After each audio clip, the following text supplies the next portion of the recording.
Locked On Bearcats. My name's Alex Frank, your host each and every day of Locked On Bearcats. We're, of course, part of the Locked On Podcast Network, your team, every day, free and available everywhere you get your podcasts, including right here on YouTube. Russ Heltman, my colleague at All Bearcats and Sports Illustrated, is going to join me here in just a matter of minutes. Really excited to talk to Russ today. Good to be back in the live room this week. It's been a crazy week. It's been a hectic week. I just started my new job at ABC6 as a news producer up here in Columbus. Really enjoying it. Russ has been cranking stuff out at All Bearcats for spring practice, the conference tournament starting tomorrow for the Bearcats. The American Conference Tournament is underway right now, actually, as are several conference tournaments. I've got the Big East tournament game between St. John's and Marquette on right now, which St. John's leads by 1 point with less than 2 minutes to go, so we might have an upset brewing here as we start the tournament. I'm going to fix the lighting here in just a matter of minutes, just waiting for Russ to join. So we are, I'll adjust the lighting once Russ comes on. But a lot to get to today. We're going to talk about the Bearcats in the conference tournament tomorrow against Temple in the quarterfinals, AAC quarterfinals. Should be a really exciting game. Looking forward to talking to Russ also about spring practice starting on Monday, or started this past Monday. The Bearcats and Scott Satterfield, year one. Spring practice number 3 is in just under an hour. Russ is going to be on his way to that. And we have this is a fun time of year because you've got the start. Sorry, I'm doing a million things at once here. This is what you get when you come home from work at 1:30. You got up at 4, and you've already done a lot today. So hope you are taking this time, whether you're on your lunch break, whether you just got off work, whether you just got off school. Hey, that's what we're here for.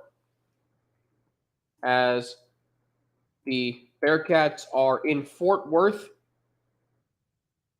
to battle Temple tomorrow, and then likely Houston on Saturday in the AAC semifinals. So plenty to get to.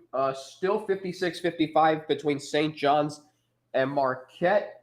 Big 12 right now, Iowa State and Baylor. That game over on ESPN, the 5-4 matchup of the Big 12. The Baylor number 10. Are they number 10?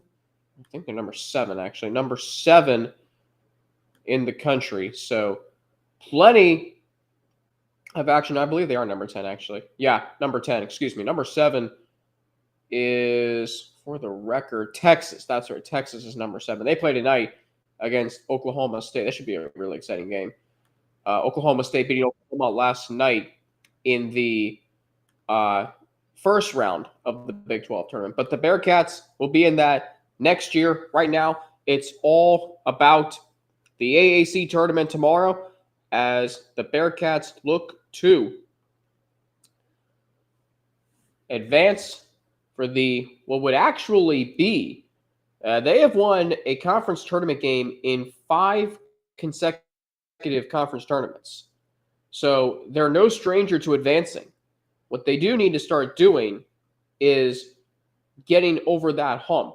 They've struggled to break through at times this season. Most times they played elite competition, they have struggled. So looking forward to seeing if they can do that, if they win tomorrow and face number 1 Houston on Saturday afternoon, 3 o'clock Eastern time, 2 o'clock Central time. If you're going to the tournament, I know a lot of media members who covered the Bearcats, of course, Dan, Terry, and Mo, they're all there. Neil Meyer, who you heard on Monday's show from the Front Office News, is there. Justin Williams from The Athletic is going to be there. Scott Springer from The Enquirer is going to be there. So plenty to get to on this weekend. Recaps after the game. I think I'm going on with somebody from Locked On. I got to get caught up on all of that. I mean, this week, you want to talk about starting a new job and moving. Boy, that really takes up a lot of your time. But I'm here with you. Russ is going to join me shortly. And in fact, speaking of the man, the myth, the legend, someone who I feel like I haven't seen a lot lately, but Russ Heltman, my colleague at All Bearcats and Sports Illustrated, is here. And Russ, it's great to see you. Good for the fans to see you. And you look like you're. And Russ, I'm going to be honest. The 5 o'clock start time for the workday is not bad. So I'm right there with you now.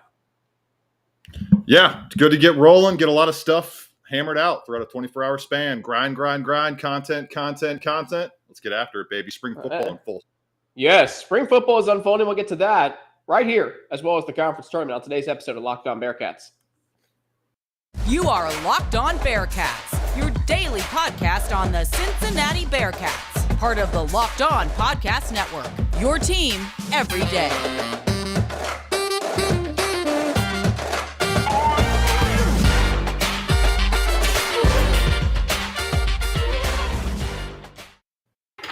Now, you see what both of us just did there during that break is I went to turn a light on and open some blinds. Russ got up to do I don't know what you did. I think I actually the key is, Alex, worse. You don't point out when we do stuff in the middle of intros. That's the key.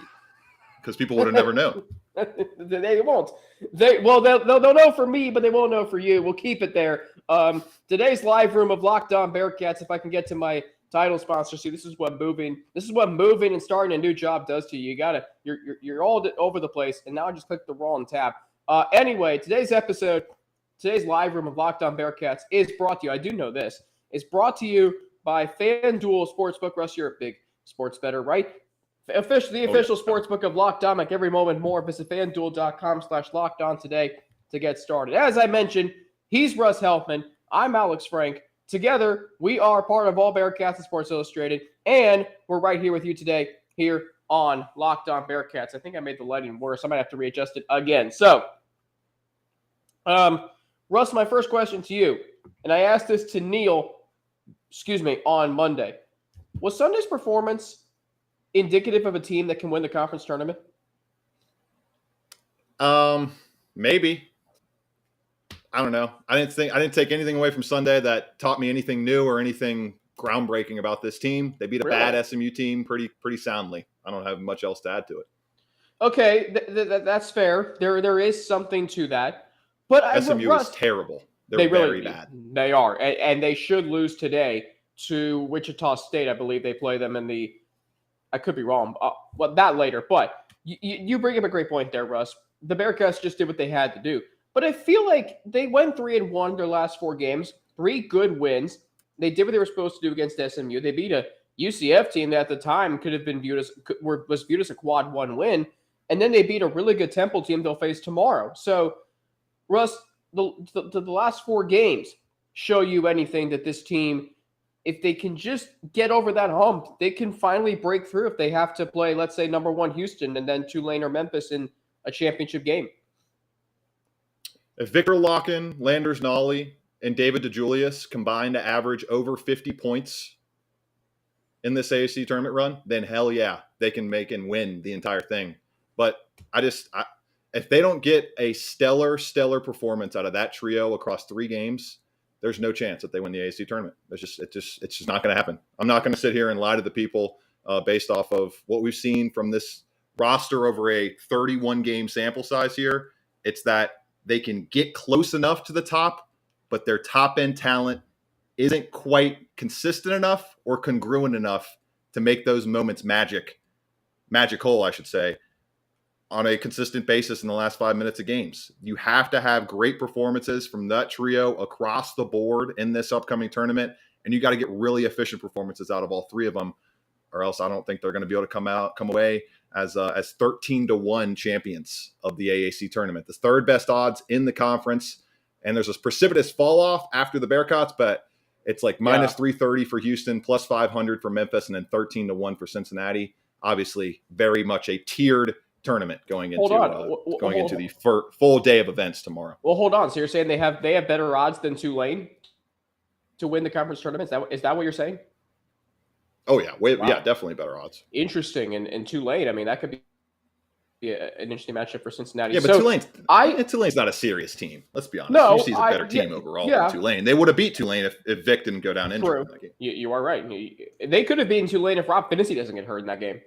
So Right. you're right about that. And maybe if the ESPN had better broadcast feed during that game, which we documented well. So, Russ, tomorrow the Bearcats are playing Temple. Can we expect a game similar to what we saw 2 weeks ago? With a lot of fouls, kind of high scoring. Yeah, Yeah. I could see that. We know that Khalif Battle won't be in action. Dude has not played since February 16th. I would be shocked if he is not entering the transfer portal as soon as the Temple Owls season ends over the next few days. So they're down their best player overall. Damian Dunn's going to have to be the hero once again, like he was nearly in the 88-83 win, where he put up, I think, 34 points, Alex. I'm pretty sure that was the highest individual point total of any player all season against the Bearcats. So gave him a lot of issues, shot 50% from 2, 36% from 3, went 9 of 21 from the field. So not super efficient in that respect, but just efficient enough to keep the Bearcats defense honest and get to the foul line for 12 of 14 appearances. So I think it's really going to come down to how well you contain Damian Dunn, how much you let him dictate the pace of the game, and how much you let him get to the free throw line. If they don't let that happen, then we're looking at round 3 against Houston on Saturday afternoon, right? I think that's a 3 p.m. tip against Houston. It would be a 3 p.m. tip if the Bearcats do win tomorrow. The chat's firing, so we'll take your questions, we'll take your comments, we'll take your questions once we finish here. We're on until 2:30. By the way, Marquette clinging to a 2-point lead against St. John's in the quarterfinals of the Big East tournament. So let me ask you this.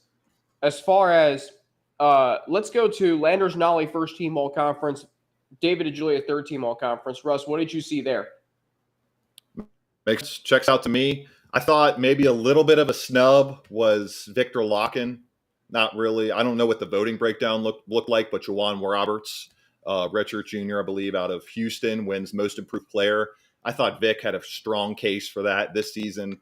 Maybe if he doesn't get hurt, and the final 6 games there or so where you miss 3 and then the past 3 miss a couple, and then the past 3 games, he just hasn't really been his same normal self, especially defensively. So I think that probably hurt him down the stretch there. But other than that, it checks out to me. The Bearcats had 2 all AAC caliber talents, and I would say Landers Nolly deserved first team, and David DeJulius probably deserved at least second team, but good to see him get on the list nonetheless.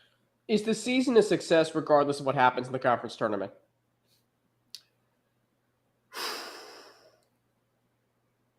I would say it's a meh. It's just a meh. Unless they win the NIT, then it's a success. But you lose tomorrow, meh. You beat Temple, lose to Houston, close. It's a little bit more of a palatable meh. But it's just the season. The season was decided, success or not, 3 or 4 weeks ago when they totally lost. When they lost all the games to Memphis and lost all the games to Houston, and then you drop that road contest to Tulane, the season was decided in those contests in terms of success or failure, and that bar is making the NCAA tournament, which, funny enough, Alex, the Bearcats slotted as a 4 seed right now in the NIT currently. They would host it would be cool to see them host Dayton. Dayton projected as a 5 seed right now. Mm-hmm. And Landers Nolly has had a lot of experience in this tournament. Won it with Memphis in 2021, was the most outstanding player. And the last time the Bearcats played in the NIT, 2009-2010, they rattled off 9 straight NCAA tournament appearances following that NIT appearance. So that's probably what we're looking at in terms of rekindling history here on the most likely scenario to happen for the Bearcats, which would be going to the NIT. And I'm sure Bearcats fans are keeping their fingers crossed that ensuing 9 years of the rest of this decade and in the 2030s looks a lot like the 9 years in the 2010s for Mick Cronin, maybe with a little more NCAA tournament success. But hey, if you're making the dance, it's hard to complain, especially doing it in the Big 12.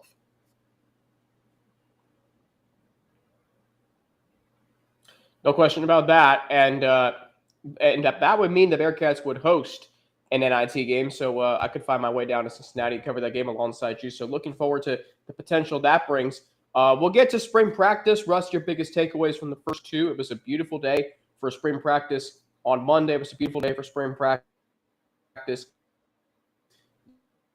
yesterday. So we are the overlay here. FanDuel Sportsbook, as I mentioned earlier, the official sportsbook of Locked On. The midway point of the NBA season is here, and now is the perfect time to download FanDuel, America's #1 sportsbook, because new customers get no sweat first bet up to $1,000. That's bonus bets back if your first bet doesn't win. Just download the FanDuel Sportsbook app. It's safe, secure, and super easy to use. Then you can bet on everything from the money line to point scores and 3 strain plus. FanDuel even lets you combine your bets for a chance at a bigger payout with a same-game parlay. Don't miss that chance to get your no-sweat first bet up to $1,000 in bonus bets when you go to FanDuel.com/lockedon. That's FanDuel.com/lockedon to learn more. Make every moment more with FanDuel, an official sports betting partner of the NBA.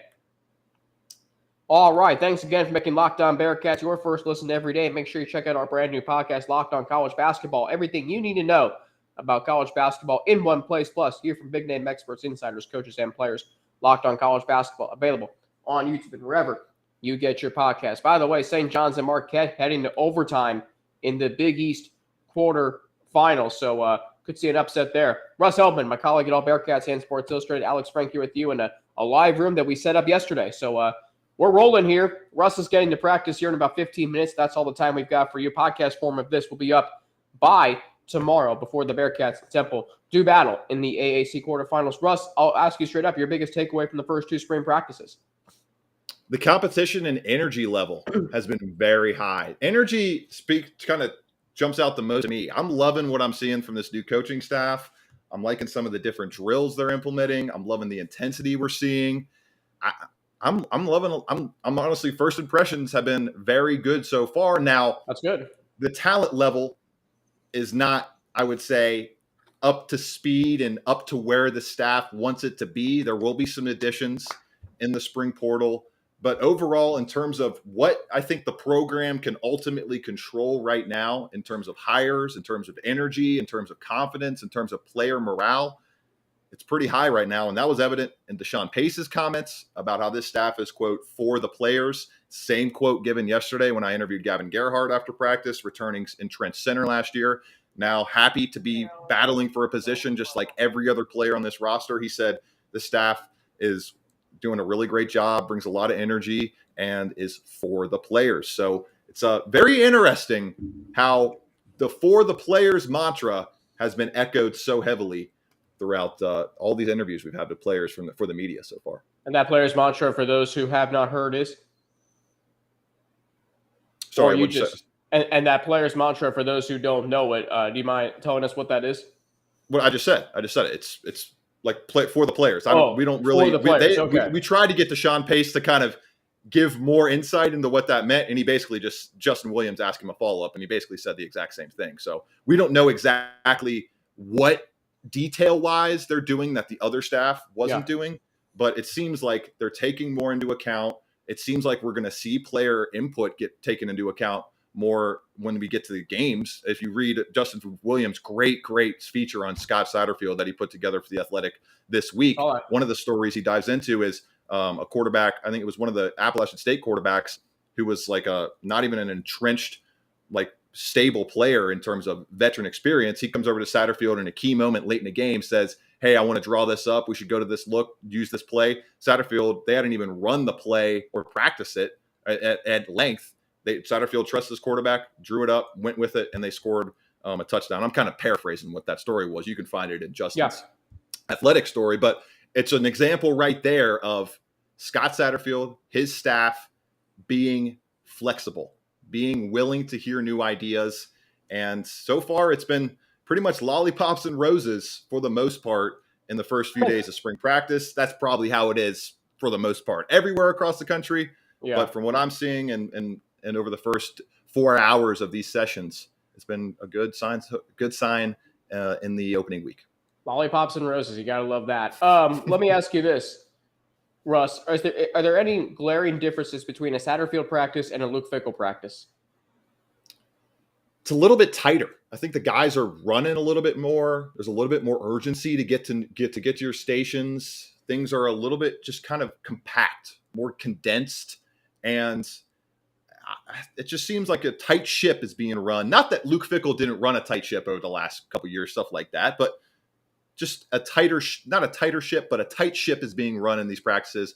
And that's what stands out to me the most. The kind of bang, bang, bang nature of them has been cool to see, and it's kept that energy level high. Wow. All right. A little tighter. And that echoes the sentiment that Caroline Fenton of Locked On LSU mentioned to me with Brian Kelly. I had her on last week to talk about how they had success in their first year with the new head coach. And she said the practices were a little more structured down there at LSU than they were under Ed Orgeron. So the same thing sounds like it's being applied here at Cincinnati. We'll continue our conversation about spring practice and the conference tournament. Plus, I got a question for you if you know, Russ, about Michelle Clark-Hurd, because that firing still bothers me a little bit. I'm going to ask you about that. I'm going to tell you all that, or we'll get into all of that after we tell you how this episode of Locked On Bearcats is brought to you by Built Bar. So here we go with Built Bar. Looking for a delicious treat but don't want all of the fat and calories, then you got to try a Built Bar. We just got through the holidays, and I know my goal is to eat a little healthier this year. If you're like me where you want to eat healthier but don't want to compromise taste, then man, I've got just the thing for you. You got to try Built with Built. Healthy is actually tasty. Seriously, they're so delicious you won't even think they're good for you. Perfect for your New Year's resolution. And they come in unbelievable flavors like churro, peanut butter brownie, and coconut almond. I'm not sure how Built does it, but these bars taste like a candy bar while maintaining amazing macros. What's even better is that they are healthy. Only 130 calories and 4 grams of sugar with a whopping 17 grams of protein. And now you don't need to wait around to get a box. For years, we've been talking about ordering your Built Bars at Built.com. Now you can get them at your local Walmart or Sam's Club. That's right. Head to your nearest Walmart today, walk to the pharmacy section, and grab yourself a box of Built Bars. You can pick up a 4-bar box of cookies and cream, double chocolate, or coconut puffs. If you're close to Sam's Club, run in and grab a 13-bar box of our hit flavors, brownie batter, and churro. You can thank me later. All right, so Bearcats spring practice number 3 is today. Is there any transfer or freshman that is standing out, Russ, through the first 2? Brady Drogosh looks the part, people. He looks the part. Now, there's been some kind of freshman mistakes here or there in the opening couple days of practice, but it's just it's night and day. The velocity, the throwing motion between him and Evan Prater. It's early, and there's still a lot of practice to go. I'm going to keep an eye on it. I'm going to try to look at the defense a little bit more than I've been able to over the first couple of days. Been kind of focusing more on the O-line and the receivers and the quarterbacks just because there's so much turnover there. But, I mean, Evan Prater, the throwing motion is just not there. It's just not there. I haven't seen it. The velocity's not there. The accuracy's not there. The spin rate's not there. I don't see any I haven't seen any improvement so far from what we saw from him in those 2 poor performances in this past year. So I think Brady Drogosh has a great chance to be the backup quarterback. I think Brady Lichtenberg has a better chance in my eyes so far. He's performed better than Evan Prater has so far. Emory Jones, I don't see any reason why he won't be the entrenched starter. And Brady Drogosh looks the part of the future Bearcats quarterback that probably needs to stack a little bit of weight on that frame. But, man, that frame looks like it belongs in that field. The throwing motion, the speed, the accuracy has been good so far from Brady. I've liked what I've seen out of the freshman there. And Emory Jones, I think, could really reconcile his college career if the wide receiver talent is up to par. Now, Donovan Ollie has stood out so far. My guy Sterling Burkhalter has made a couple catches so far. Chris Scott has stood out a little bit. Leslie Ando has made a few plays out there that I've been interested in. But I think this room needs one more guy. And one other note on the wide receiver room, I tweeted this out yesterday. Something I hadn't really seen. It's just you don't really see it in college football. You may see it. I don't know. I'm very early into my career here, but Keyshawn Helton ruled out for the entire spring practice window.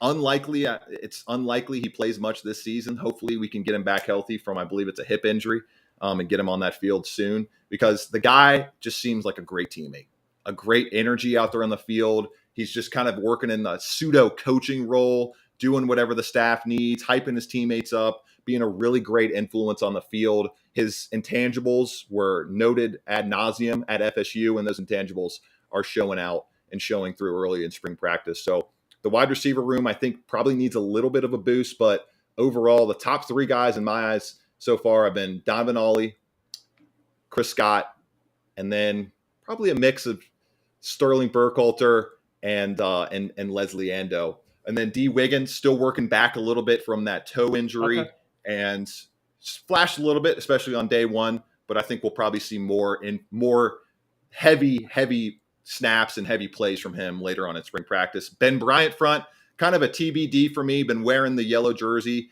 Don't really think I can take away much from Ben in this first week. We'll see what things look like coming off of spring break next week or after next week, and then make more of an evaluation there. But and the quarterback front, the top thing for me has been just looking the part from Brady Drogosh and then Evan Prater.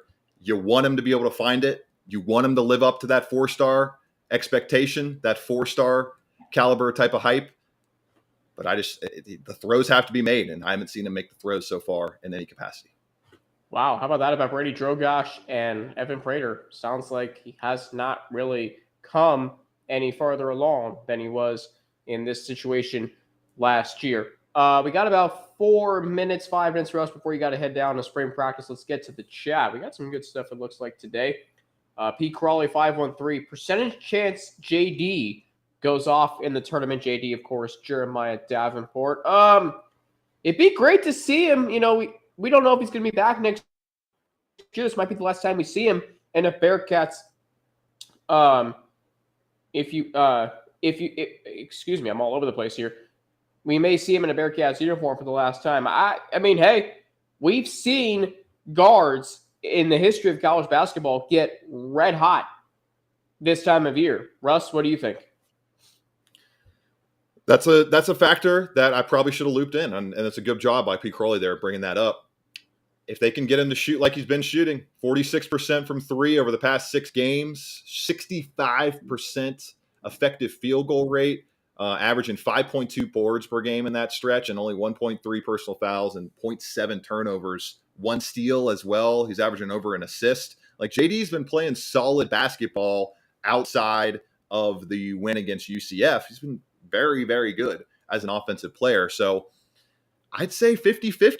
And if you get a great JD stretch from Jeremiah Davenport, you get a great stretch from him shooting-wise, then it gives you that much more of a chance to pull off some upsets. So that's a good job by Pete Crowley bringing that up. And JD, I think, should definitely be a factor and have a lot of motivation, I would think. Alex, if he goes out and plays like the MVP of this team over a 3-game stretch, is the 6th man of the AAC tournament, then that should really entrench him even further onto this roster next year. I think he will be back. I would expect this staff to try to retain all these guys. Now, maybe he doesn't want to return after the conversation after the season. We'll see how that all shakes out. But this is a pivotal, hopeful 3-game stretch, if you're a Bearcats fan, for Jeremiah Davenport and the rest of his college basketball career. And to be Crawley, I'll work on enabling the alerts for the next live room. Tucker the Rat Wittenberg says that Julia should have been second team over Shed. That's debatable. And then Pete Crawley 513, who is Leslie Ando, Russ, that you alluded to? I think he's a freshman, redshirt freshman wide receiver. I'll pull up his profile right now, but yeah, he is not a guy that has been a staple part of the receiving core over the past 5 years or so. He was a walk-on last year in 2021, redshirt freshman, and or walk-on in 2021, redshirted, and then is now going into his redshirt freshman year. 6 foot, 188 pounds. He stood out to me a little bit in these drills. I'm definitely taking notice of him. All right. Well, as we close today, ECU currently leading USF 70-53 in the second half, 2:29 to go in the first round of the AAC tournament. So it looks like it's going to be ECU and Houston tomorrow prior to Cincinnati and Temple. SMU and UCF later today at 2:30, and then Tulsa, Wichita State at 7, round out the conference tournament opening day. Thanks as always for making Locked On Bearcats and the Locked On Bearcats live room your first listen every day. How about for your second listen, you check out our brand new podcast, Locked On College Basketball experts Isaac Shade and Andy Patton bring you everything you need to know on and off the court. Plus, hear from big name experts, coaches, and players throughout the basketball landscape. Locked On College Basketball is available on YouTube and wherever you get your podcast. Russ, I know you got to run. Thanks as always for coming on, and we'll talk next week, all right? No doubt. It'll be fun, Alex. Looking forward to it next weekend. Everybody stay tuned for interview with Mason Fletcher on All Bearcats after spring practice. Mason Fletcher. The Thunder from The down All-American under. Mason Fletcher. Yes, you can't forget about that. Russ Heltman, my colleague at All Bearcats and Sports Illustrated. As always, we will talk to you next week. Thanks, as always, for making Locked On Bearcats your first listen of every day. I'm Alex Frank. We're Locked On Bearcats on Twitter at Frankie_Natty, Instagram, AlexFrankNut_, and email alex3frank@gmail.com. I'm Alex Frank. We're Locked On Bearcats. Have a great rest of your day, and I will talk to you tomorrow right here. Or actually, on Monday, following the conference tournament. See, I'm clearly focused on moving in and whatnot right here on Locked On